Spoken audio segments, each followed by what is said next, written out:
आपली एखादी photo morphing झाली मुलींची किंवा मुलांची, सो तो फोटो मॉर्फिंग झाल्यानंतर ती एक लिंक आहे, त्यावरती जर आपण तो फोटो अपलोड केला तर आपले जे काही फोटो मॉर्फिंग झालेत तर ते फोटो मॉर्फिंग आपल्याला तिकडनं डिलीट करायला पोलीस आपल्याला मदत करते. जर आत्ता कोणाचं अकाउंट हॅक झालं तर पहिल्या 3 स्टेप्स त्यांनी काय करावेत? जोपर्यंत आपण प्ले स्टोअरला जाऊन हार्मफुल ॲपमधनं ते ॲप परमनंटली डिलीट करत नाही तोपर्यंत ते ॲप बॅकग्राऊंडला चालू राहतं. बऱ्याचदा फिरायला गेलो म्हणून स्नॅप टाकतात, खाली लोकेशनही टाकतात, म्हणजे असं झालं की आपण चोरांना आपल्या घरी आमंत्रण देतो. आणि तो फॉर्म त्यांनी जेव्हा परत दिला त्यांना पूर्ण फिलअप करून, त्याच वेळी त्याच्या दुसऱ्या मिनिटालाच त्यांच्या बँक अकाउंटमधले 52 लाख रुपीज डिडक्ट. बापरे.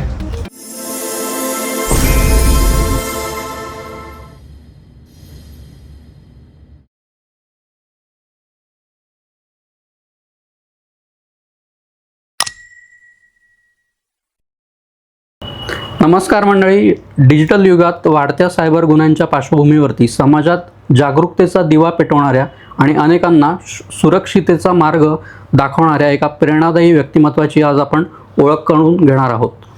लोणावळ्याची तरुण सायबर वॉरियर मानसी वाडेकर.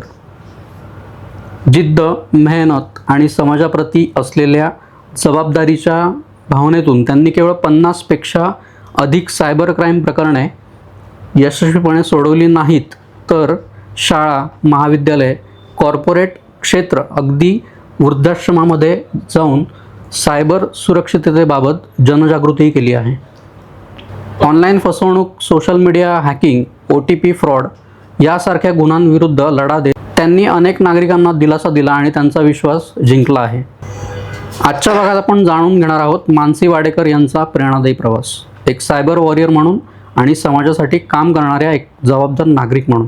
आणि आम्हाला सांगायला नक्कीच आवडेल की महाराष्ट्र आणि कर्नाटक मिळून 36 इन्स्टिट्यूटमधून मानसीचं नाव नॉमिनेट झालं आणि तिला as a best media director हा अवॉर्ड, नॅशनल अवॉर्ड आत्ताच मिळाला आहे. त्यासाठी तिचं कॉंग्रॅच्युलेशन. तर चला प्रश्नांना सुरुवात करूया. मानसी, तुम्ही रिअल लाईफमध्ये असा कोणता सायबर क्राईम बघितला आहे का की जो बघून लोक घाबरतील? हो, नक्कीच. असे खूप सायबर क्राईम येतात आमच्याकडे ज्याच्याने लोकच काय, आम्ही सुद्धा थोडेसे घाबरतोच. त्यातलाच एक सांगायचं झालं तर एक मेन सायबर क्राईम मी असं सांगेल की एक इंजिनिअरिंगचे IT इंजिनिअरिंगचे सर होते. ओके. आणि रिटायरमेंट झाल्यानंतर त्यांना एक पेन्शन म्हणून मिळते. सो त्या पेन्शनचा फॉर्म वगैरे भरण्याची त्यांची जी प्रोसेस चालू होती, त्याच प्रोसेसमध्ये त्यांना असं सांगण्यात आलं की तुमच्या फॉर्ममध्ये थोडंसं हे आहे, तुम्ही एक नंबर वगैरे चुकीचा दिला आहे असं सांगण्यात आलं. आणि त्यांच्याकडनं तो फॉर्म परत भरण्याची हे केली. बापरे. आणि तो फॉर्म त्यांनी जेव्हा परत दिला त्यांना पूर्ण फिलअप करून, त्याच वेळी त्याच्या दुसऱ्या मिनिटालाच त्यांच्या बँक अकाउंटमधले 52 लाख रुपीज डिडक्ट. बापरे. आणि ते सर इंजिनिअरिंगचे होते, IT इंजिनिअरिंगचे. सो जर एज्युकेटेड लोक जे आहेत, जे टीचर्स आहेत किंवा IT फील्डमध्ये आहेत, त्यांच्याबरोबर असे बरेच फ्रॉड होतात आहेत. आणि फ्रॉड झाल्यानंतरही ते सर अवेअर नव्हते की त्यांना 3 तासाच्या आतमध्ये कंप्लेंट करायची होती रजिस्टर. ते त्या फेजमध्ये होते की आपली एक आयुष्यभराची कमाई 2 मिनिटात आपली गेलेली. सो ते त्या फेजमध्ये असल्यामुळे त्यांना लगेच कंप्लेंट रजिस्टर करण्याची हे झालं नाही आणि रजिस्टर केली नाही. सो अशा प्रकारच्या बऱ्याच अशा केसेस असतात की ज्या शॉकिंग. म्हणजे नॉर्मल पब्लिकला तर या गोष्टी माहीत नसतातच, पण वेल एज्युकेटेड लोकांना सुद्धा या गोष्टी माहीत नाही आहेत. नसतात. बऱ्याचदा असं होतं की जे हॅकर्स असतात ते बऱ्याचदा एकतर खूप एज्युकेटेड जे लोक असतात त्यांना किंवा जे अनएज्युकेटेड असतात, या 2 कॅटेगरीमधल्या लोकांना जास्त टार्गेट करतात बऱ्याचदा. सायबर सिक्युरिटी हे फील्ड निवडायचा डिसिजन तू कसा घेतलास? ॲक्च्युली हा डिसिजन माझा काही ठरलेला नव्हताच होनेस्टली. सो 12th झालं सायन्समधून आणि त्याच नंतर ॲडमिशन घेण्याची वेळ आली आणि IT फील्डला जायचं एवढं माहिती होतं. सायबर सिक्युरिटीला मी जाईल आणि पुढे काय करेल अशी काहीच हे नव्हतं. त्यानंतर वडील आणि मी ॲडमिशनसाठी गेलो कॉलेजमध्ये आणि जस्ट एका टीचरने सांगितलं की सायबर सिक्युरिटी नवीन कोर्स आहे आणि एनरोल करू शकता. त्यांनी माहिती वगैरे दिली आणि ती माहिती दिल्यानंतर मग थोडासा इंटरेस्ट वाढला की सायबर क्राईम काय असतं किंवा सायबर सिक्युरिटी हे नवीन ऐकण्यात येतं आहे, तर ते काय असतं. सो करून पाहूया असा विचार केला आणि उतरले याच्यात. ग्रेट. तुम्ही लहानपणी टेकमध्ये इंटरेस्टेड जास्ती होता की अचानक इंटरेस्ट तुझा वाढला या सायबर फील्डकडे? लहानपणी तर मुळातच नाही. मी जसं आत्ताच सांगितलं की 12th झाल्यानंतर हा डिसिजन घेतला गेला आणि ज्यावेळी फर्स्ट इयरला ॲडमिशन घेतलं त्यानंतर माझा इंटरेस्ट प्रचंड वाढत गेला याच्यामध्ये. माझा कल पूर्ण चेंज झाला यामध्ये जायचा आणि मग त्याच्यानंतर हळूहळू ही कसरत सगळी चालू झाली. मस्त. घरच्यांना सुरुवातीला कसं वाटलं, स्पेशली तू मुलगी आहेस तर हे फील्ड निवडल्यानंतर त्यांचा हे कसा होतं? मुळात सायबर सिक्युरिटी हा कन्सेप्टच अजून घरच्यांना क्लिअर नाही आहे. अजूनही नाही आहे पूर्ण. माझ्या आईला अजूनही सायबर सिक्युरिटी कन्सेप्ट क्लिअर नाही आहे. पण बऱ्याचदा असं होतं की मी या प्रोजेक्टमध्ये उतरल्यानंतर, सायबर सिक्युरिटीमध्ये तर होतेच कॉलेजमध्ये, पण या प्रोजेक्टमध्ये उतरल्यानंतर बऱ्याचदा लोकांकडनं घरच्यांना ऐकण्यात आलं की मुलगी सकाळी 7 वाजता जाते, संध्याकाळी 7 वाजता घरी येते. सो अशा गोष्टी ऐकण्यात आल्या आणि घरच्यांना प्रथम थोडंसं हे होतं की मुलगी आहे, लोणावळा टू चिंचवड रोजचं अपडाऊन ट्रॅव्हल कसं करेल, रात्री लोकलने एकटी कशी, मेन पॉईंट, मग तू तिथेच राहा, मग तू रात्री येऊ नकोस, अशा बऱ्याच गोष्टी होत गेल्या. पण त्यांनी पण एक विश्वास दाखवला. त्यांना जसजसं ते माझे सेशन्स बघत गेले, आपली मुलगी काय करते त्यांना कळत गेलं. सो त्यानंतर त्यांचाही विश्वास वाढत गेला आणि त्यांचा सपोर्ट आजपर्यंत चालू राहिला. तेच मेन असतं, घरच्यांचा सपोर्ट कुठल्याही फील्डमध्ये असणं गरजेचं असतं. कधी असं वाटलं का तुला की हे खूप टफ आहे आणि सोडून द्यावं? बऱ्याचदा खूप वेळा वाटलं की टफेस्ट, असं वाटलं की डिसिजन आपलं बरोबर आहे का नाही. पण त्याच्यातनं मी एकच शिकत गेले की काही समोर येऊ देत पण थांबायचं नाही आपल्याला. किती टफेस्ट फेज आली तरी थांबायचं नाही. बऱ्याचदा सेशन घेताना किंवा लोकांना अवेअर करताना ते सोपं वाटत होतं, पण टेक्निकली जेव्हा त्या गोष्टीकडे आपण पाहतोय की ते घडतंय कसं किंवा हॅकर नेमका करतोय काय, या गोष्टीकडे जर पाहण्यात गेलं किंवा टेक्निकली सगळ्या गोष्टी पाहण्यात गेल्या तर बरेच त्यावेळेस टफेस्ट फेज वाटली की आपण करू शकतोय का नक्की हे, असं वाटत गेलं. पण येस, थांबायचं नाही हे ठरवलं आणि कुठेतरी जिद्द होती, चिकाटी होती, नवीन नवीन गोष्टी शिकत गेले. ओके. सायबर शिक्षा फॉर सायबर सुरक्षा मध्ये तुम्ही कसं इन्व्हॉल्व झालात? सायबर शिक्षा फॉर सायबर सुरक्षा खरंच माझ्या लाईफचा मेन डिसिजन आहे. माझा लाईफ चेंजिंग डिसिजन ठरला हा. पहिल्यांदाच कॉलेजच्या ग्रुपला मेसेज आला की या प्रोजेक्टसाठी इंटरव्ह्यू होणार आहेत आणि घरी माहितीही नव्हतं की मी इंटरव्ह्यूला जाते आणि गेले. इंटरव्ह्यू वगैरे दिला, सिलेक्ट झाले आणि त्यानंतर प्रवास हा चालू झाला क्विक हिल फाउंडेशनचा सायबर शिक्षा फॉर सायबर सुरक्षा या प्रोजेक्टमध्ये उतरले तेव्हाच.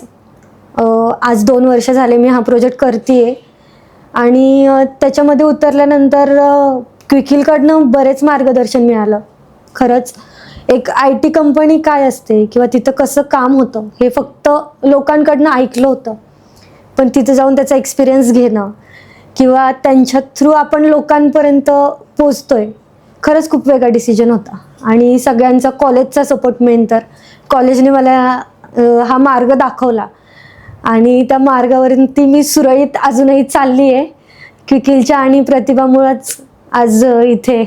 थोडंसं डिस्क्रिप्टिव्ह त्याचं रोल सांगशील, काय होतं सायबर सुरक्षेमध्ये? सायबर सुरक्षेमध्ये फर्स्ट इयरलाच माझा रोल होता सायबर वॉरियर म्हणून.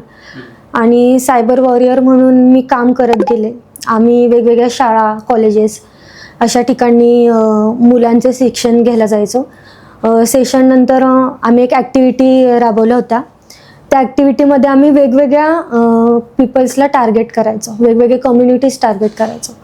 सो अशा वेगवेगळ्या कम्युनिटीज आल्या, पोलीस ऑफिसर्स आले, त्यामध्ये आम्ही सेशन घेतलेले आहेत. परत NGOज आले, परत त्याच ठिकाणी ह्याचे आपले जे मेन सिग्नल्स असतात त्या ठिकाणी ॲक्टिव्हिटी करणं, सिग्नलवरती लोक थांबलेले असतात त्यांना अवेअर करणं, गावोगावी जाणं. खेडेगावामध्ये सायबर सिक्युरिटी हा शब्दच माहीत नाही आहे, सो त्यांच्यापर्यंत पोचणं, या सगळ्या गोष्टी करत गेलो. त्यानंतरच तो माझा प्रवास सुरळीत झाला 1 वर्षाचा. मला त्याचं कौतुकही मिळालं आणि त्यानंतर दुसऱ्याच वर्षी मला मीडिया डायरेक्टर हे पद मिळालं. क्या बात. आणि मीडिया डायरेक्टर पदी निवड झाल्यानंतर ट्रेनिंगमध्ये कळलं की मीडिया डायरेक्टर या रोलमध्ये काम काय करायचे. सो पूर्ण आमचं क्लब सांभाळायचं होतं. पूर्ण एका मुलाला, मुलीला बातमी लिहून देणं किंवा मीडियापर्यंत पोहोचणं खरंच खूप अवघड होतं, पण सगळ्या गोष्टी सुरळीत होत गेल्या. आणि मग मीडिया डायरेक्टर पदावरती आजपर्यंत काम केलं 1 वर्ष. आणि यस, त्याचाच मोबदला म्हणून नॅशनलसाठी नॉमिनेटेड. त्या रोलमधलाच हा एक पार्ट होता की 1000+ लोकांना तुम्हाला एज्युकेट करायचं आहे. येस, हा खरं 2 वर्षाचाच प्रवासामधला आहे. 1000 लोक प्लस एज्युकेट केलेत असं मी म्हणेल. कारण की जेव्हा आम्ही शाळेत जातोय, पूर्ण शाळा, पूर्ण कॉलेज हे मुलांना तर झालंच, पण जसं मी सांगितलं आम्ही वेगवेगळ्या कम्युनिटीजला टार्गेट केलं. सो त्याच्यातला मेन डिसिजन म्हणजे की आम्ही मागच्या वर्षी एक ॲक्टिव्हिटी राबवली होती की जी आम्ही गावात केली होती. सारुंबळे, मावळ तालुक्यातले साळुंबरे, दाळुंबरे आणि असे 3 गावं होते. त्या 3 गावांमध्ये आम्ही ही मोहीम राबवली. मग तेव्हा खरंच गावामध्ये लोकांना सायबर क्राईम हे आपण अवेअर करायला जातोय, पण सायबर क्राईम काय यापासून सुरुवात होती. सायबर क्राईम काय हा शब्द त्यांना समजून सांगणं. त्याच्यामुळं आणि एका गावामध्ये गेल्यानंतर आपल्यालाच वाटतं की एखादे काका किंवा एखादे आजोबा आपल्याला येऊन म्हणतात की बाळा मला हा नंबर आलाय, पण त्यांनी मला सांगितलं की बाबा माझ्या मुलांनी पाठवलाय, माझ्या सुनेने पाठवलाय किंवा मुलीने पाठवलाय आणि मी तो शेअर केला आणि काही मिनिटातच माझ्या अकाउंटमधले पैसे गेले. अच्छा. किंवा माझं असं झालं हे सांगतात, तेव्हा कळते की बाबा आपण अजून कुठेच नाही, आपल्याला अजून खूप लांब पोचायचंय, बऱ्याच व्यक्तींपर्यंत पोचायचंय, खूप जण आपली वाट पाहतात आहेत असं जाणवलं. आणि ते जाणवल्यानंतर तो प्रवास जसं चालू झाला तशी संख्या वाढत गेली. रुरल एरियामध्ये तू जसं म्हटलीस आत्ता मावळमध्ये तू काम केलंय, लोक सायबर बाबतीत किती अनअवेअर आहेत? मी सांगेल 0%. रुरल एरियामध्ये तर 0% लोक अवेअर आहेत. जसं की मी म्हटलं, सायबर क्राईम हे काय हे त्यांना सांगण्यापासून ती सुरुवात होती. आणि त्यांच्याकडे फोन असतात, मोबाईल असतात, पण त्याचा फायदा लिटरसी अजूनही नाहीये, अजिबात नाहीये. सो शून्यापासून तिथनं सुरुवात होती आणि त्याची सुरुवात आम्ही करत गेलो आणि लोकांना तिथल्या पण अवेअर केलं. बऱ्याच लोकांना, मुलं जी गेम्स वगैरे खेळतात, गावातली मुलं सुद्धा प्रचंड गेम खेळतात, पण त्या मुलांना माहीत नाही आहे की त्याचे तोटे किती आहेत. एक मनोरंजनाचं साधन म्हणून आज आपण ते वावरतोय त्या जगात, पण त्याच्या मुलांना खरंच वाईट परिणाम माहीत नाहीत. सो त्या फेजमधनं जाताना आम्हालाही बऱ्याच गोष्टी शिकायला मिळाल्या आणि त्यांच्यापर्यंत माहिती पोहोचवत गेलो. कोणती एक अशी घटना की तुला अजूनही आठवते ती पूर्ण इन्व्हेस्टिगेशनमध्ये तुझ्या? एक मी जसं सांगितलं, आम्ही सिग्नलवरती एक ॲक्टिव्हिटी केली होती.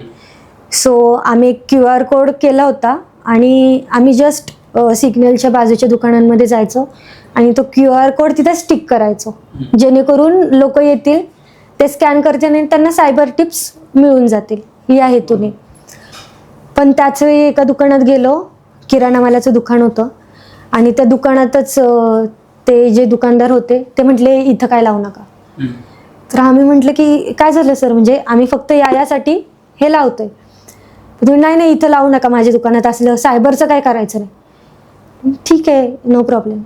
सो त्यानंतर आमच्या ग्रुपमधल्या मुलांनीच त्यांना विचारलं की काय झालं, तर ते म्हटले नाही नाही 2 दिवसापूर्वीच माझ्याबरोबर फ्रॉड झालेला आहे आणि मला असलं काही करायचं नाही.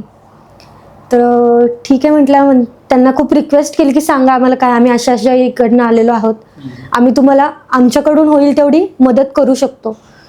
सो त्यांनी मुलांना दाखवलं. ते जे होते 35 ते 40 वर्षांचे व्यक्ती होते आणि त्या काकांचा फोटो मॉर्फिंगचा स्कॅम झाला. त्यांनी एखाद्या लिंकवरती क्लिक केलं आणि लिंकवरती क्लिक केल्यानंतर त्यांच्या फोनचा पूर्ण ॲक्सेस समोरच्याला मिळून गेला. बापरे. आणि तो ॲक्सेस मिळाल्यानंतर त्यांच्या गॅलरीतले फोटोज, त्यांचं व्हॉट्सॲप, त्यांच्या फोनमध्ये दुसरे कुठले जे काही ॲप असतील त्याचा पूर्ण ॲक्सेस त्या माणसाकडे गेला. आणि तो गेल्यानंतर त्यांनी पूर्ण त्यांचं फोटो मॉर्फिंग करून त्यांच्या फॅमिलीला ते फोटो सेंड केले. आणि फॅमिलीला सेंड केल्यानंतर त्यांना ब्लॅकमेल करण्यात आलं, मला एवढे पैसे दे. Yes, main point. त्यांनी जेव्हा आदल्या दिवशी त्यांना मेसेज आला किंवा अशा अशा गोष्टी झाल्यात, तेव्हा त्यांनी त्याच दिवशी त्यांना 40,000 रुपये पाठवले होते की हे 40,000 घे, पण माझ्या बाबतीत अशा काही गोष्टी करू नकोस असं. आणि दुसऱ्या दिवशी त्यांनी आम्हाला असं सांगितलं की मी पैसे पाठवलेत, पण तरी पण तो आता जास्त पैशांची मागणी आमच्याकडं करतोय. सो अशा गोष्टी झाल्या. मग त्यांचा थोडासा विश्वास बसला. आम्ही त्यांना समजवलं, त्यांची थोडी समजूत काढली. पोलीस स्टेशनला त्यांना घेऊन गेलो, त्यांची कंप्लेंट रजिस्टर केली. आणि मी सगळ्यांना सांगू इच्छिते की फोटो मॉर्फिंग हा स्कॅम झाल्यानंतर आपल्याकडे एक पोर्टल आहे, एक वेबसाईट आहे. त्या वेबसाईटवरती आपण जेव्हा क्लिक करतो, म्हणजे आपली एखादी फोटो मॉर्फिंग झाली मुलींची किंवा मुलांची, सो तो फोटो मॉर्फिंग झाल्यानंतर ती एक लिंक आहे, त्यावरती जर आपण तो फोटो अपलोड केला तर आपले जे काही फोटो मॉर्फिंग झालेत तर ते फोटो मॉर्फिंग आपल्याला तिकडनं डिलीट करायला पोलीस आपल्याला मदत करते. जर मी सगळ्यांना प्रेक्षकांना सांगू इच्छिते की जर कोणी या अशा बाबतीत झालं, तो फोटो मॉर्फिंग झाल्यानंतर तुम्ही कंप्लेंट करू शकता. आणि कंप्लेंट केल्यानंतरही त्या एका पोर्टलवरून तुमचं जे काही फोटो मॉर्फिंग झालं आहे किंवा डीपफेक आपण ज्याला म्हणतो ते झालं आहे, तर तिथून ते सगळीकडनं डिलीट होतं आणि येस, आपण सेफ होतो त्या गोष्टीवरनं. आणि प्रेक्षकांना मला सांगायला आवडेल आणि आपण टिप्स पण घेऊ की हा जो सगळा प्रकार घडल्यानंतर प्रिकॉशनरी स्टेप म्हणून त्या पर्टिक्युलर माणसाला ब्लॉक करणं कितपत बरोबर आहे? जसं की ब्लॉक करणं कितपत बरोबर आहे. सो बरेच ब्लॉक करून आपण पुढच्या सगळ्या होणाऱ्या याला वाचवू शकतो. बऱ्याचदा येस, ब्लॉक करून वाचू शकतो, पण तो स्कॅम कोणता आहे यावरती ते डिपेंड करतं. जसं की मी सांगितलं की तुमचं फोटो मॉर्फिंग झालंय, ओके, तुम्हाला एखादा माणूस फोटो मॉर्फिंगचे तुमचे फोटो पाठवतोय आणि तुम्ही त्याला ब्लॉक करताय, सो त्यांनी काहीच होऊ शकत नाही त्याला ब्लॉक करून. तुम्ही जेव्हा कंप्लेंट रजिस्टर करता तेव्हाच ती गोष्ट सुटू शकते आणि ते स्टॉप होऊ शकते. किंवा तुम्ही एक सायबर क्राईम जो आहे तो आपल्या हातात असतो नेहमी. जोपर्यंत आपण त्याला आपल्याकडनं हे देत नाही तोपर्यंत समोरचा माणूस काहीच करू शकत नाही. आपण स्वतःहून जर त्याला OTP देतोय, आपण स्वतःहून एखाद्या अननोन लिंक्सवरती क्लिक करतोय, सो डेफिनेटली आपण त्याला ब्लॉक करून ते स्टॉप होऊच शकत नाही. सो कंप्लेंट रजिस्टर करणं, दिस इज द मेन पॉईंट. पुढे वळूया. पोलीस कोलॅबरेशनबद्दल थोडं आपण डिस्कस करूया. पोलिसांसोबत काम केलं आहे, एक्झॅक्टली पोलिसांसोबत काम करताना तुम्ही कुठलं काम करता? मी जसं सांगितलं, आम्ही पोलीस स्टेशनला सेशन्स घ्यायचो. म्हणजे बरेच असे पोलीस आहेत की ते मार्गदर्शन खूप छान पद्धतीने करतात. आम्ही IPS ऑफिसर झाले, PSI झाले, SIP झाले, CID ऑफिस झालं पुण्याचं, अशा बऱ्याच ठिकाणी भेट दिली. आणि त्या भेटीनंतर आम्हालाही बऱ्याच गोष्टी कळू लागल्या, एक्सपिरियन्स वाढला. सो पोलीस स्टेशनला आम्ही मुळात ज्या पोलीस स्टेशनला केसेस येतात, सो त्या केसेस रजिस्टर करणं, 90% लोक जे आहेत त्यांना कंप्लेंट रजिस्टर करता येत नाही, की कारण मी जसं सांगितलं तसे जर वयस्कर लोक असतील तर त्यांना ती कंप्लेंट रजिस्टर करता येत नाही.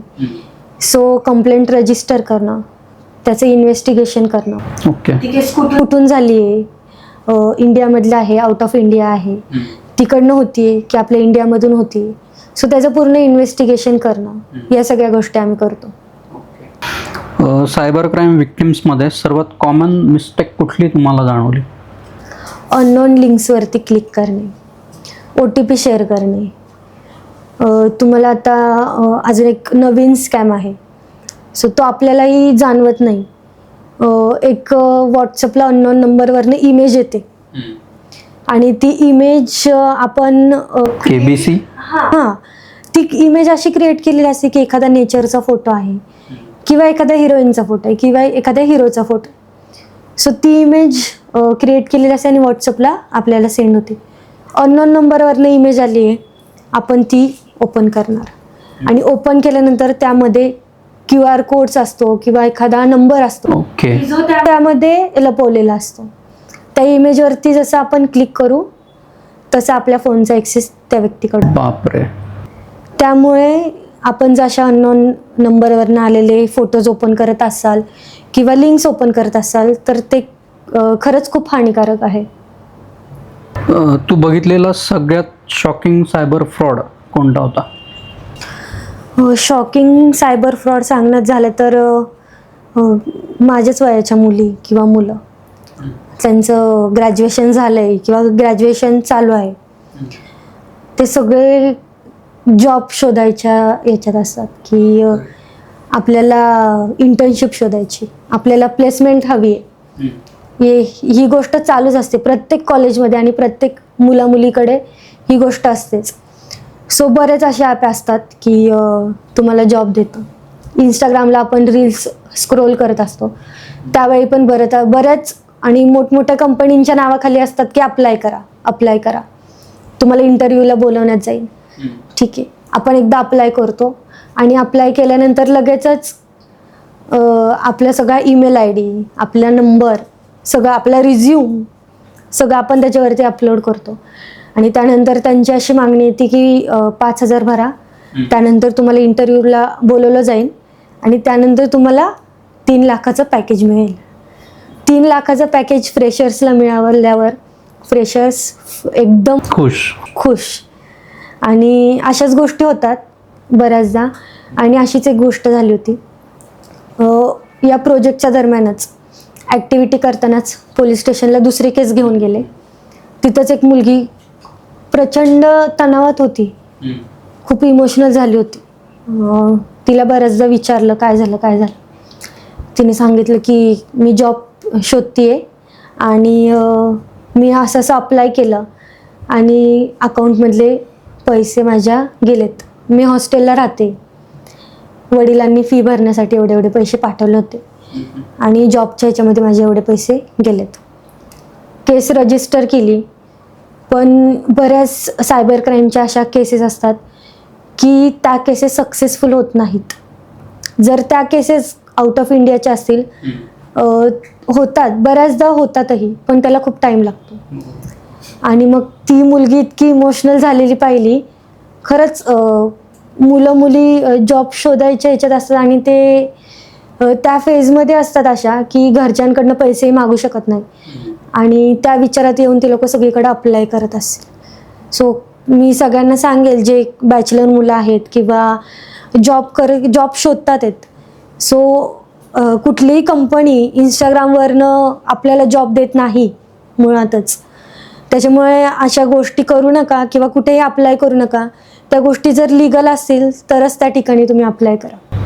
इवन म्हणजे बऱ्याच वर्षापूर्वी मला आठवतं की MG रोडला अशा काही एजन्सीज अजूनही आहेत की त्या जॉब देण्याच्या नावाखाली फसवणूक त्यांची सुरू आहे.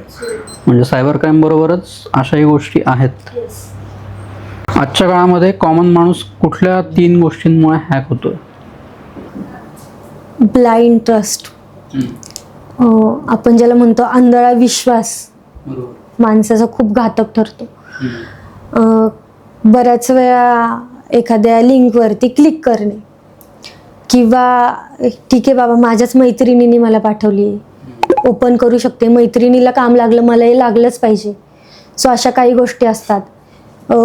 बऱ्याचदा मुलं फ्री फायर, पबजी या गोष्टींमध्ये एकमेकांशी बोलतात, पण बोलताना आपल्याला माहित नसतं की समोरचा व्यक्ती एक्झॅक्टली कोण आहे. करेक्ट. सो त्या गेम खेळताना बऱ्याचदा असं होतं की मुलांचा व्हॉइस रेकॉर्ड केला जातो, आणि रेकॉर्ड केल्यानंतर लहान मुलं असतात, ती अगदी 5वी-6वीतली मुलं असतात. मी एका ठिकाणी सेशनला गेले होते, इंटरनॅशनल स्कूल होती. सेशन घेता घेता मी फक्त मुलांना विचारलं किती जणांकडे स्वतःचा मोबाईल आहे. ऑलमोस्ट सगळ्यांकडे 70-80% मुलांनी हात वरती केला आणि सांगितलं की स्वतःचा मोबाईल आहे. सो आता बऱ्याचदा असं झालं की त्यांचे पेरेंट्स IT कंपनीमध्ये जॉबला आहेत, 24 तास काम करतात आहेत, सगळ्या गोष्टी चालू आहेत. सो अशा वेळी काय होतं, ते मुलांना स्वतःचा फोन घेऊन देतात. त्यांना इतकाही टाइम नसतो की रोज ते मुलांचा फोन चेक कर. हो. सो अशा वेळी काय होतं, मुलं गेम्स वगैरे खेळतात, समोरचा व्यक्ती त्यांचा व्हॉइस रेकॉर्ड करून घेतो आणि त्याच व्हॉइस क्लोनिंग दिवशी घरच्यांना, पालकांना कॉल करून सांगतो की तुमचा मुलगा या अडचणीत आहे, किंवा तुमच्या मुलाला इथं तुमची गरज आहे, तुम्ही एवढे पैसे पाठवा किंवा तुम्ही स्वतः तिकडे या. बरोबर. असे बरेच असे स्कॅम झालेत की मुलांच्या नावाखाली पैसे घेतलेत मुलाच्या आवाजात.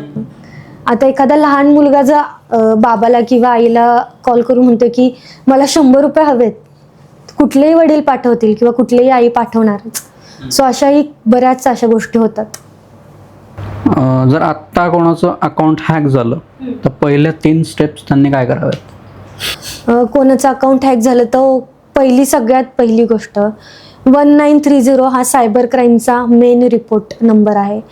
त्या नंबरवरती तुम्ही कॉल करून तुमचा रिपोर्ट रजिस्टर करू शकता, किंवा mahacybercrime.in ही आपली महाराष्ट्र सायबर क्राईमची लिंक आहे, त्यावरती जाऊनही तुम्ही रजिस्टर करू शकता. जर तुमचं व्हॉट्सअप, इंस्टाग्राम किंवा ॲप तुमचे हॅक होतात तर प्ले स्टोअरला मी सगळ्यांना सांगेन एक हार्मफुल ॲप म्हणून एक आहे, त्यामध्ये जाऊन तुम्हाला कळेल की तुमच्या फोनमध्ये किती हार्मफुल ॲप्स आहेत.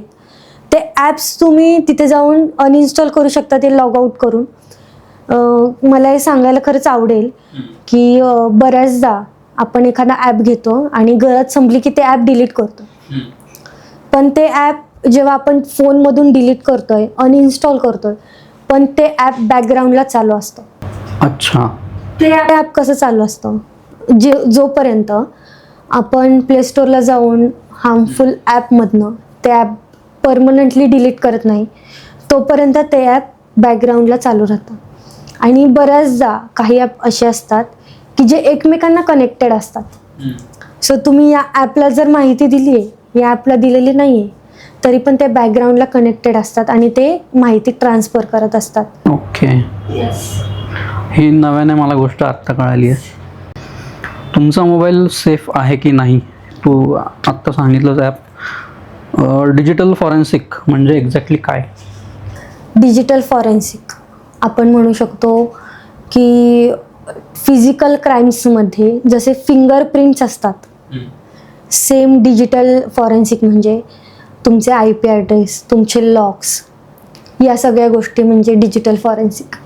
मुळातच फिंगरप्रिंट म्हणजे आपण जी गोष्ट करतोय त्याचा पाठीमागे पुरावा राहणं. ओके. जसं मी तुम्हाला ॲपचं सांगितलं की ॲप तुम्ही डिलीट करताय पण तो पाठीमागे चालू आहे, अशाच गोष्टींना आपण डिजिटल फॉरेन्सिक म्हणू शकतो.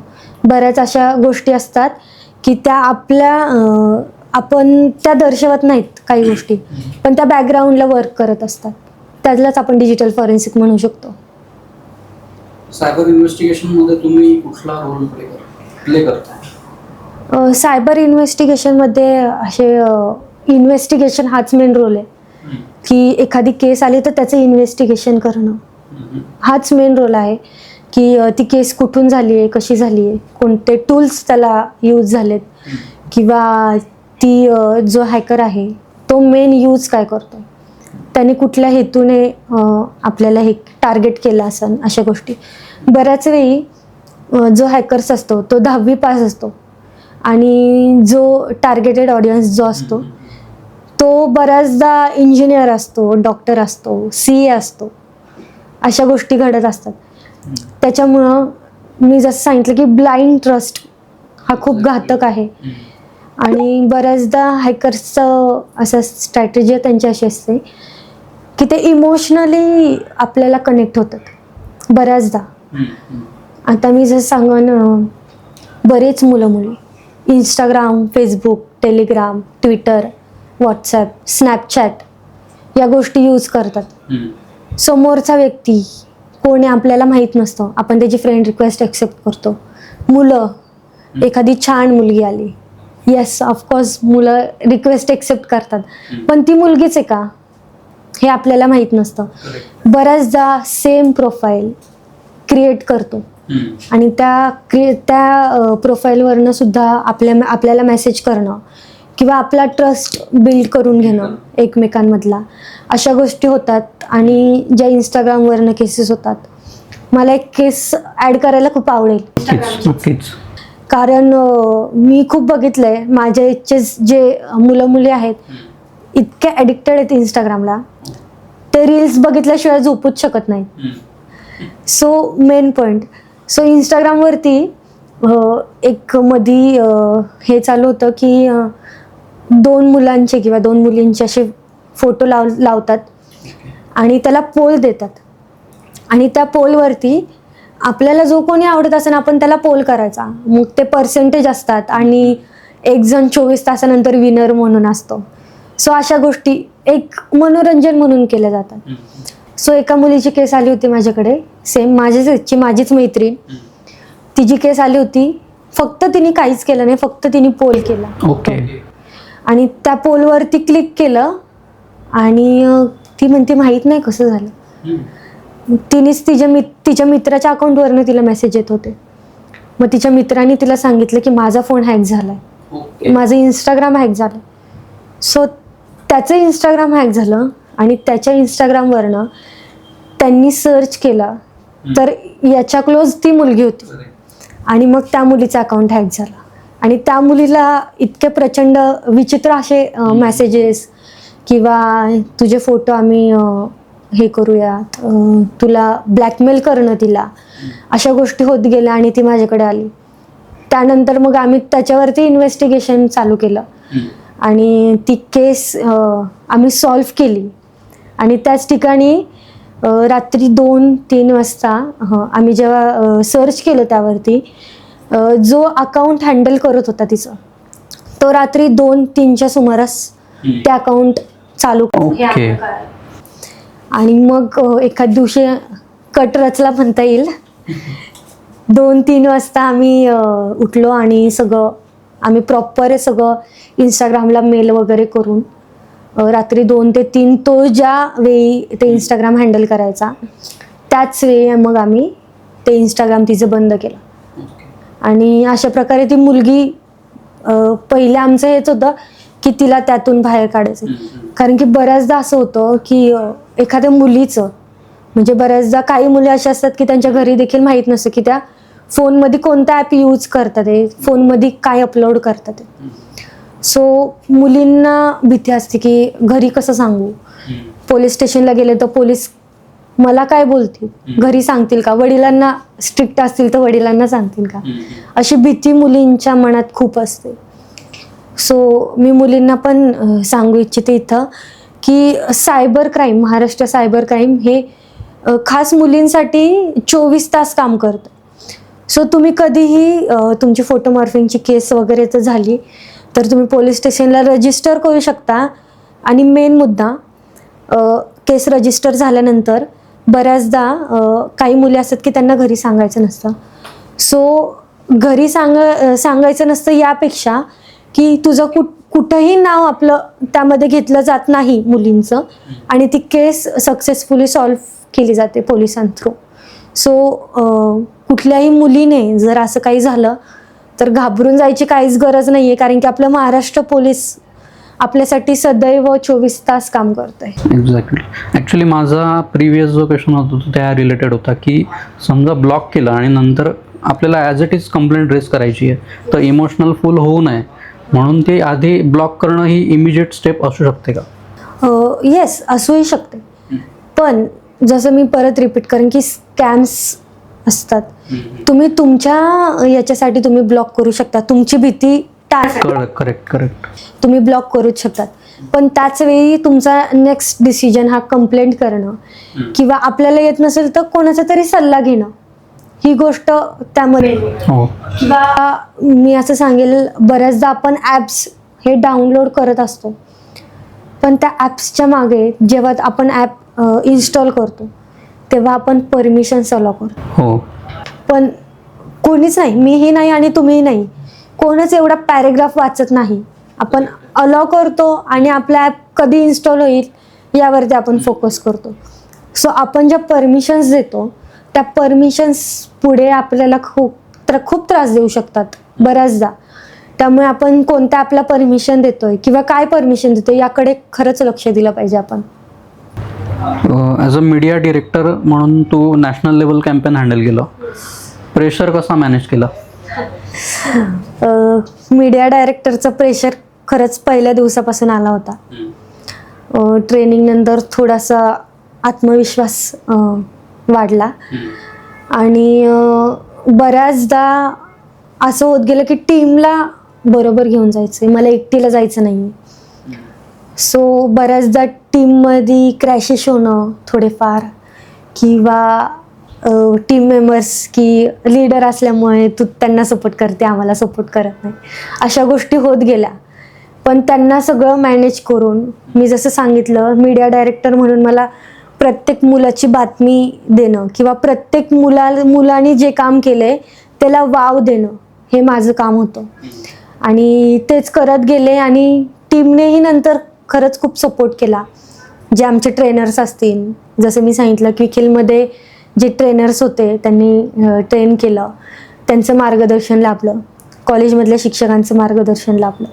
आणि त्यानंतर मग तो प्रेशर हळूहळू कमी होत गेला आणि एकदम मार्ग सरळ झाला. थोडा वेगळा क्वेश्चन घेऊया, कॉन्टेंट व्हायरल कसं बनवता तुम्ही? खरंच प्रत्येक रील मागं आपण करतोय काय हे लोकांपर्यंत पोचणं महत्त्वाचं आहे. जसं की मी सांगेल, मी एखादी रील शूट केली पण त्या रीलला काही अर्थच नाही, फक्त हॅशटॅग यूज करणं किंवा एखादं चांगलं गाणं टाकणं, त्याच्याने रील कधीच आपली व्हायरल होत नाही. जरी झाली तरी त्याला काहीच मी म्हणेल अर्थ नसतो. जेव्हा आपल्याला जे दाखवायचे ते समोरच्याला इमोशनली कनेक्ट होईल त्यावेळी आपला कंटेंट त्यांच्यापर्यंत पोहोचतो.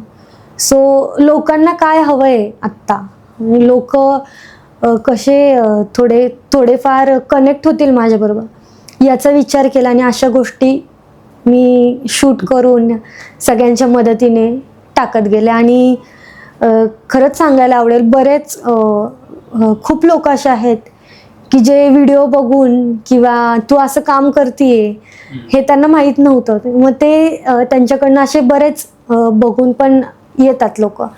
सो आपण व्हिडिओ करतोय नुसताच, याचं काहीतरी सार्थक लागलं असं मी म्हणेल. ग्रेट. अवेअरनेस कॅम्पेनमध्ये लोकांना एंगेज करायचं सिक्रेट काय? अवेअरनेस कॅम्पसमध्ये वेगवेगळ्या फील्डमध्ये अवेअरनेस केला आम्ही. सो सगळ्यात पहिल्यांदा मी सांगेल की शाळेत खूप अतरंगी मुलं असतात. 6वी 7वीची मुलं इतकी अतरंगी असतात की त्यांना हँडल करणंच खूप महत्त्वाचं असतं. की आणि असं पण नाही की 30-35 मुलं आहेत आणि त्यांच्या पुढे जाऊन स्टेजवर उभं राहिलंय 10 मिनटं लेक्चर घेऊन गेलोय, असं नसतं. बऱ्याचदा 200 मुलं 300 मुलं एका हॉलमध्ये बसवलेली असतात आणि त्यांच्यासमोर तुम्हाला सायबरचं लेक्चर द्यायचं. एकतर शाळेमध्ये कोणतरी आलंय, बडबडलंय, गेलंय, असं बऱ्याचदा होतं आणि मग ते मुलांना तेच असतं, जाऊ दे कोणतरी बोलतंय, आपलं ऐकायचं, तास बुडवायचा आणि जायचा. सो त्या मुलांना कनेक्ट करण्याची खूप म्हणजे एक टास्क असतो मोठा. तर त्या मुलांना कसं कनेक्ट करायचं, तर आम्ही एकच ठरवलं होतं, आपल्याला लेक्चर द्यायचं नाही, मुलांना बोर करायचं नाही. सो मुलांना त्यांच्याकडनं प्रश्न घेणं किंवा त्यांना प्रश्न विचारणं, कोण कुठली गेम खेळतं, कोण कुठल्या मुलीची रिक्वेस्ट एक्सेप्ट करतं तुमच्यातला, अशा काही गोष्टी करणं, याच्याने मुलं कनेक्ट होतात लगेच. आणि बऱ्याचदा असं होतं की आमच्या एजमध्ये जास्त डिफरन्स नसल्यामुळे ती मुलं आमच्याबरोबर लवकर कनेक्ट होतात. हे झालं शाळेचं. बऱ्याचदा मी सांगेन कॉलेजमध्ये, सिनियर कॉलेजमध्ये गेलो की त्या मुलांना असं वाटतं हे आपल्याच वयाची मुलगी किंवा आपल्याच वयाचा मुलगा आहे. सो अशा वेळी पण आपल्याच वयाच्या मुलांसमोर उभं राहून बोलणं किंवा त्यांना काही गोष्टी सांगणं, सो ते कसे कनेक्ट होतील एकदम. जेव्हा मी सेशन घेतले त्यांच्याशी फ्रेंडली राहून त्यांना कनेक्ट करून, सो अशा गोष्टी करत गेले. बऱ्याचदा मी वयोवृद्ध लोकांमध्ये, म्हणजे जसं की मी सांगेन, मी लोणावळ्यामध्येच एक गायनाचा क्लास आहे त्यांचा, तर तिथे गेले. तिथं सगळे 60+ सगळे सिनियर सिटीजन्स. सो त्यांच्यामध्ये गेल्यानंतर त्यांच्या अशा वेगवेगळ्या कन्सेप्ट्स असतात आपल्याला विचारायच्या. एक गोडासा एक्सपिरियन्स आहे. एक आजी होत्या आणि त्यांना माहिती होतं, मी 1-2 वेळा त्यांच्याकडे सायबर अवेअरनेसचं लेक्चर घेतलं होतं. त्यांना माहिती होतं की मानसी असं काहीतरी करते. सो त्यांनी माझ्या वडिलांना सांगितलं. त्यांच्या फ्लाईट काहीतरी आत्ता मध्ये झालं होतं की फ्लाईट कॅन्सल झाल्या होत्या इंडिगोच्या. सो त्यावेळी त्यांची फ्लाईट कॅन्सल झाली आणि त्यांना तिथं टेन्शन वगैरे येऊन त्यांना चक्कर वगैरे आली आणि त्यांना हॉस्पिटल वगैरे तिथनं नेण्यात आलं. त्यांची बॅग ही तिथं राहिली होती एअरपोर्ट. ओके. त्यांनी माझ्या वडिलांना सांगितलं की मग तुम्ही मानसीशी माझं कॉन्टॅक्ट करून द्या. मी म्हटलं काहीतरी केस असेल किंवा काहीतरी झालं असेल. त्या मला कॉल करून म्हटलं की मानसी माझी बॅग राहिली एअरपोर्टला, ती कशी मला मिळेल, तू काहीतरी करू शकतेस का. सो एक गोड एक्सपिरियन्स आहे. म्हणजे त्यांचा एक विश्वास असतो की बाबा ही मुलगी आपली मदत, काही ना काहीतरी मदत करेल. सो मी ते त्या इंडिगोच्या आणि त्या एअरपोर्टला कुठलं येत होतं का होतं ते वेबसाईटवरनं करून त्यांची कंप्लेंट रजिस्टर करून फक्त आजी मी कंप्लेंट केली आहे, त्यांनी सांगितलं आहे जर मिळाली तर तुमच्यापर्यंत पोहोचू.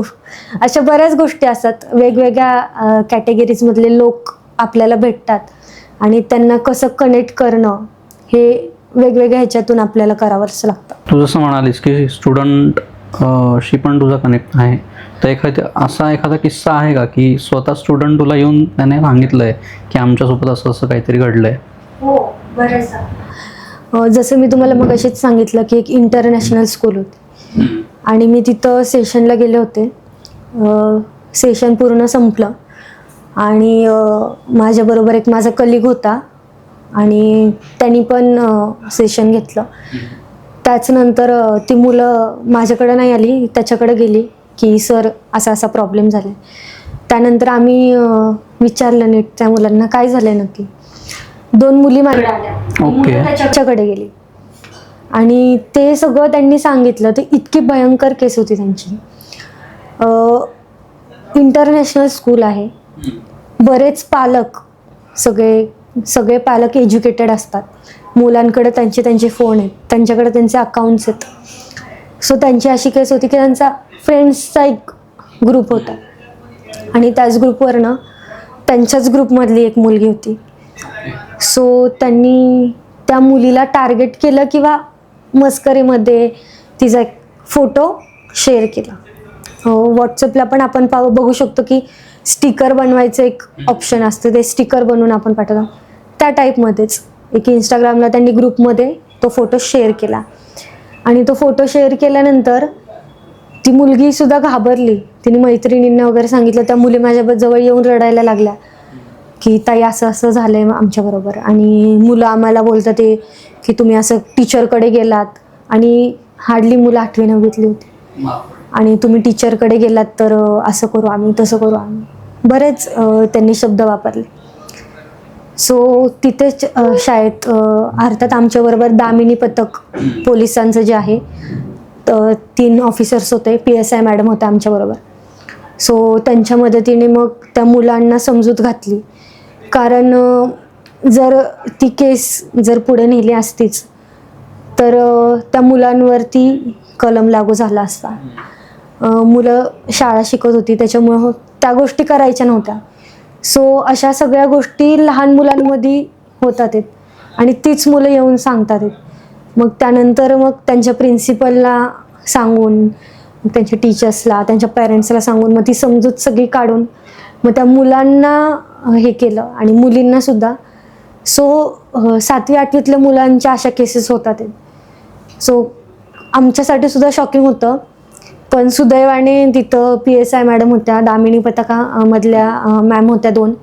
सो त्यांच्या मदतीने मग ती केस शाळेतल्या शाळेत आम्ही सॉल्व्ह केली. येस. म्हणजे या सेशनचा असाही फायदा होतोय की समोरून सुद्धा केसेस तुमच्याकडे येतात आणि सॉल्व्ह होत आहेत. Very good. तुमच्या जर्नीमधला टफेस्ट फेज कुठला होता? येस, टफेस्ट फेज मी तोच सांगेल.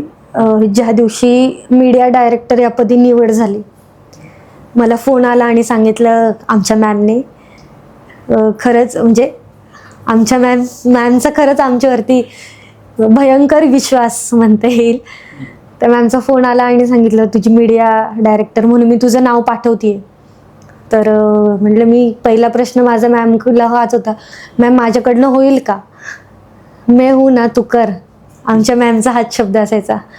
आणि त्या शब्दावरती त्यांनी पण विश्वास दाखवला आणि मी पण त्या विश्वासाला सार्थक आज करून दाखवलं. आणि तोच टफेस्ट फेज होता की ते पद आपल्याला मिळते पण ते पेलू शकतंय का, किंवा आज मी तो डिसिजन घेते पण जेव्हा प्रोजेक्ट चालू होईल किंवा ऑन ग्राउंड जाऊन काम करण्याची जेव्हा वेळ येईल तेव्हा हे सगळं होईल का. पण अर्थात त्या सगळ्या गोष्टी झाल्या आणि मी जसं सांगितलं की प्रत्येक मुलाची बातमी त्यांच्या कामाचं कौतुक म्हणून सगळ्यांचं झालं. आणि टोटल आमच्या 35 ते 40 न्यूज रिपोर्टरने त्यांची दखल घेतली आणि आमच्या मुलांना प्रोत्साहन दिलं. Very good. आजची जी मानसी आहे ती 2 वर्षापूर्वीच्या मानसीला काय सांगेल? येस, 2 वर्षाच्या मानसीला म्हणण्यापेक्षा येस 2 वर्षापूर्वी किंवा त्याच्या आधी मी एकच सांगेल की ध्येयाच्या मागे पळून ध्येय मिळत नाही. मेहनत, प्रयत्न ज्या मागे पळ, यश आपल्या मागे येईल. यशाच्या मागे पळून यश आपल्याकडं येणार नाही. एकच ध्येय ठेवलं आणि त्या यशाच्या मागे पळाले नाही कधीच, मेहनत करत राहिले, यश मला शोधत आलं. गुड. रॅपिड फायर क्वेश्चन घेऊयात. Hackers versus protector? Always protector. Android की आयफोन? अँड्रॉइड. पासवर्ड लिहून ठेवणारे लोक स्मार्ट की रिस्की? खूप रिस्की. पासवर्ड मी तर म्हणेल काही लोक गुगलला पण पासवर्ड सेव्ह करून ठेवतात, ते पण खूप रिस्की आहे. मी म्हणेल गुगललाही पासवर्ड सेव्ह करून ठेवू नका. बऱ्याचदा काही लोक नोट्समध्ये पासवर्ड लिहून ठेवतात, टाईप करून ठेवतात की लक्षात नाही राहत बऱ्याचदा, पण ते खूप रिस्की आहे खरंच. एखादं ॲप्लिकेशन असं वाटतं की खूप डेंजरस आहे? बरेच ॲप्लिकेशन असे आहेत की जे डेंजरस आहे. त्यातलंच मुळात मी एक सांगेल की टेलिग्राम, ज्याच्यावरनं जॉब ऑफर्स वगैरे जास्त येतात. बऱ्याच मोठमोठ्या ज्या गोष्टी असतात कंपन्यांच्या त्या टेलिग्रामवरती यूज होतात. सो टेलिग्रामही, किंवा अजून एक जर आत्ताच्या पिढीला सांगण्यात आलं तर स्नॅपचॅट, इंस्टाग्राम, फेसबुक सगळेच ॲप ज्यावरनं मी आता सांगेल तुम्ही स्नॅप, बरेच मुलं मुली असे असतात की ते स्नॅप रोज, म्हणजे त्यांची सवय असते की रोज डेली स्नॅप टाकलंच पाहिजे. आणि बऱ्याचदा फिरायला गेलो म्हणून स्नॅप टाकतात, खाली लोकेशनही टाकतात. म्हणजे असं झालं की आपण चोरांना आपल्या घरी आमंत्रण देतो. तुम्हीच तुमचा ॲड्रेस देताय. बऱ्याचदा असं होतं की फिरतायत, लोकेशन टाकतात आहेत आणि अननोन व्यक्ती आपल्याला कधी कधी ॲड असतात आणि आपण बाहेर ही दखल आपण त्यांना देतोय की आम्ही घरात कोणीच नाही आहे, अशा गोष्टी होतात. सो ते सुद्धा खूप रिस्की आहे. एक हॅबिट की जी लाईफ सेव्ह करू शकेल. येस, स्ट्रॉंग पासवर्ड लिहून ठेवणं किंवा आपल्या नावाचा पासवर्ड आणि आपली बर्थ डेट टाकणं हे खरंच रिस्की आहे. समोरच्याला आपल्या पासवर्ड लगेच ओळखू शकतो तो, जर आपण हे नाव आणि आपले बर्थ डेट टाकले तर. सो हे टाळणं किंवा OTP देणं, बऱ्याचदा OTP देतो किंवा एखाद्या लिंकवरती क्लिक कर. कुठलं कॉम्बिनेशन पाहिजे साधारणतः पासवर्डमध्ये? पासवर्डमध्ये एक स्पेशल कॅरेक्टर, एक अप्पर केस, लोअर केस, एक नंबर, आणि असा ठेवा की जो तुमच्याशी रिलेटेड नसेल. एक्झॅक्टली. एखादा वर्ड की इंटरनेट कसं आहे? रिस्की, खरंच खूप रिस्की आहे. आपण त्याला रोज हातात घेऊन फिरतोय, तेच खूप डेंजरस आहे. फायनल मेसेज की जो तुला आपले जे सगळे व्ह्युअर्स आज बघतात त्यांना द्यावासा वाटतोय, किंवा एखादी ॲडवाईस की त्यामुळे त्यांचं आयुष्य ह्या कोणापासून वाचेल? सगळ्यात मेन ॲडवाईस म्हणजे की तुम्ही ज्या गोष्टी करतायत त्या गोष्टी खरंच केल्या पाहिजेत का? इंटरनेट जे आहे त्याचा उपयोग आणि दुरुपयोग या दोन्ही गोष्टी लक्षात घेऊन आपण इंटरनेट यूज केलं पाहिजे.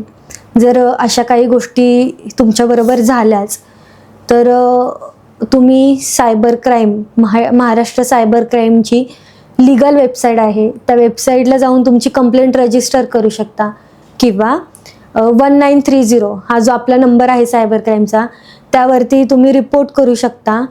आणि येस, मी जसं की मगाशी सांगितलं की स्ट्रॉंग पासवर्ड ठेवा, सस्पिशियस लिंकवरनं क्लिक करणं टाळा, किंवा जे इल्लिगल ॲप्स असतात ते इन्स्टॉल करणं, किंवा केलेत तरी ते अनइन्स्टॉल करणं, या गोष्टी तुम्ही करू शकता. आणि येस, सायबर स्मार्ट आणि सायबर सेफ राहू शकता. तर मंडळी, आजचा एपिसोड हा फक्त इंटरव्ह्यू नव्हता, तो एक वेकअप कॉल होता.